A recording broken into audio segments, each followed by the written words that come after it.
मौलाना अरशद मदनी ने जमीयत उलेमा हिंद के अधिवेशन में हिंदू और मुस्लिम धर्म पर बात करते हुए विवादित बयान दे दिया था, जिसके बाद हिंदू धर्म गुरुओं समेत मुस्लिम धर्म गुरुओं की तरफ से भी उन्हें काफी विरोध का सामना करना पड़ा।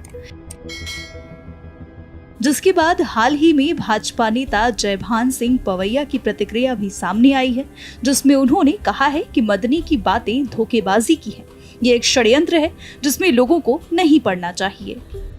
जनाब मदनी ने जो कुछ ओम के बारे में कहा है और ओम, मनु और अल्लाह, ये सब एक ही चीज़ें, इस तरह की जो बात की है, इस बौद्धिक षड्यंत्र को हिंदुस्तान को समझना पड़ेगा।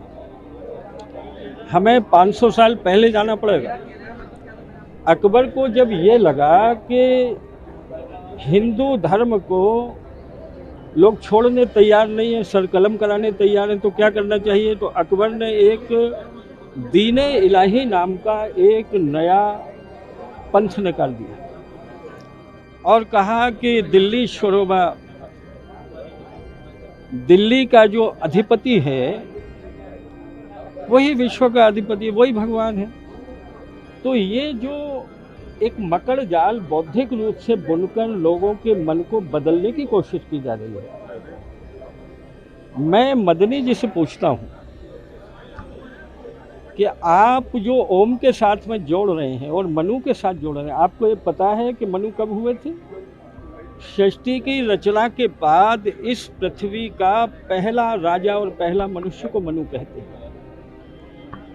राम जी के काल को मेरे जैसा आदमी 17.5 लाख साल पुराना मानता है। आप 1400 साल पहले पैदा हुए किसी पंथ के साथ में उस सनातन धर्म की तुलना कर रहे हैं जो धर्म सृष्टि के प्रारंभ से शुरू होता है, जो सतयुग से शुरू होता है, जिसकी गणना करोड़ों वर्षों में हो रही है। तो इस तरह की धोखेबाजी की बातें, लोगों के मन को डाइवर्ट करने की बातें और अपने को बड़ा दिखाने की बातें कि बड़े सोच के लोग हैं, ये षड्यंत्र है और इसमें लोगों को बिल्कुल नहीं आना चाहिए। राम जी की तुलना किसी ने हो नहीं सकती। मदनी का ये कहना कि राम तो तब हुए भी नहीं थे, मदनी को ये पता है कि राम कौन थे। स्वयं साक्षात तो नारायण भगवान जब मनुष्य बनकर आते हैं उनको राम कहा जाता है।